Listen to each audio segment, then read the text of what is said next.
And what's up, dribblers at mga shooters? Kamusta? Kamusta po kayo? RJ Abarientos tinanghal na Rookie of the Year. Junmar Fajardo umukit ng panibagong kasaysayan matapos masungkit ang ikasyam na MVP.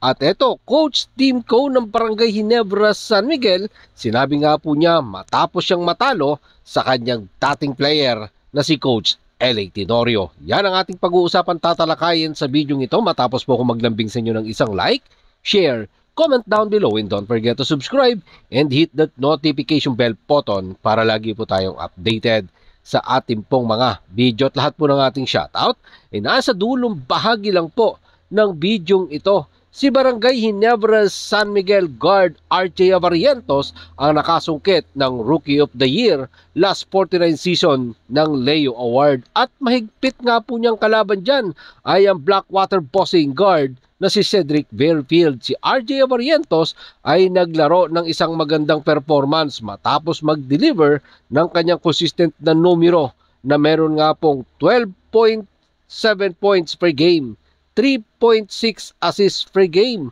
2.8 rebound per game sa loob nga po yan ng 71 games. Mahigpit niyang kalaban dyan. Ito nga pong si Blackwater Bossing guard Cedric Fairfield matapos mag-average ng 18.4 points per game, 3.8 assists per game, 2.8 rebound per game sa loob lamang po ng 24 games sa Blackwater Bossing.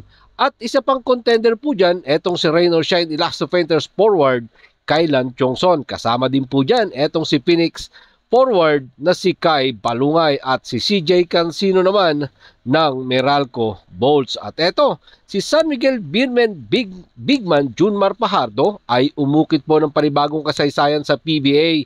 Ito nga po ay matapos nga po niyang masungkit at gumawa ng panibagong legacy matapos niyang kunin ang ikasyam na most valuable player sa pambansang liga. Nakuha nga po ng Cebuano Center ang pinakamataas na parangal sa liga, ang MVP, matapos siyang mag-average ng 42.1 statistical sa likod nga po ng kanyang mga average na 19 points, 16.1 monster rig rebound, and 60.2% field goal shooting during the 48 season ng PBA. Ang 29 season na ngayon nga po ay tanging si Junmar Fajardo lamang ang meron nga pong nabigyan ng ganitong pambihirang karangalan, mga shooters. No, siyam na most valuable player o MVP sa nasabing award, kalaban ni Junmar Fajardo itong sina Robert Bolick Jr. ng NLEX Road Warriors at Northport Batang Pier na si Arvin Tolentino na ngayon naman po ay nandyan na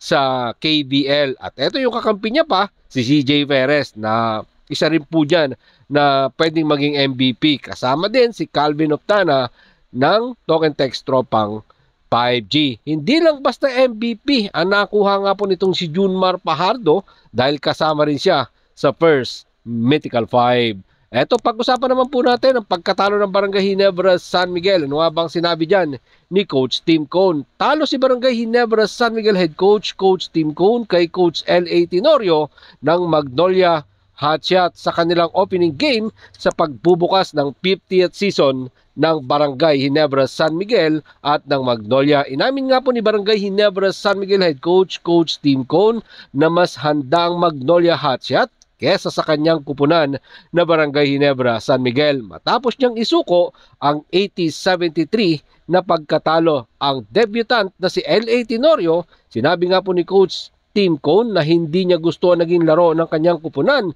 Madami silang turnover, kulang sila sa effort sa defense. Sinabi din po niya na masaya siya para kay Coach L.A. Tenorio. Narito po si Coach Tim Cone sa ulat ni Jerry Ramos sa Spin.ph. Hindi ko nagustuhan ang paraan ng paglalaro namin. Masyadong maraming turnover, walang multiple effort sa defense. Hindi na-execute. Ngayong gabi, hindi kami naglaro ng pinakamahusay na laro. Masaya ako para kay LA. Malungkot ako para sa aking sarili. Ito ang parehong bagay na ramdam ko kapag ako ay naglalaro kalaban sina Coach Chot Reyes, Jeff Carriazo, Johnny Del Cardel, sino pang iba dyan, Willie Wilson. Lahat sila ay may ex-player, co-coaches, Luigi Trillo 2. Kaya ito ay parehas lang. Yan nga po ang mga paglalahad at inamin ni Coach Tim Cone. Tulad na rin ang dating sinabi ni Coach L.A. Tenorio, marahil alam niya ang ginagawa ng Gene King kaya pwede niya itong gawa ng pamamaraan para matalo ang dati niyang kupunan na Barangay Ginebra, San Miguel. Sabi nga po ng iba sa nakikita natin sa mga comment section mga ka-shooters doon ng ating mga nire-research katulad ng spin.ph, sister team pinagbigyan para sa debut game ni Coach L.A. Tenorio. Halata daw kasi una pa lang malamya na naging laro ng Gene Kings, parang ayaw manalo. Kayo mga ka-shooters ang tatanungin natin, iiwan natin dyan sa comment section at dyan natin yan pag-uusapan. Ano sa inyong assessment ang performance na ginawa kagabi ng Barangay Ginebra San Miguel ni Coach Tim Cone? Sa palagay nyo ba, nagpatalong sinadya ng Barangay Ginebra para mapagbigyan ang debutant na si Coach L.A. Tenorio? Maraming salamat po sa inyong panonood. Ano naman po ang inyong maging opinion? Diyan po natin yan pag-usapan sa comment section. Ingat and God bless everyone. Adjourn, pero katulad po ng ating nakagawian, bago po natin tapusin ang ating video, shoutout po kina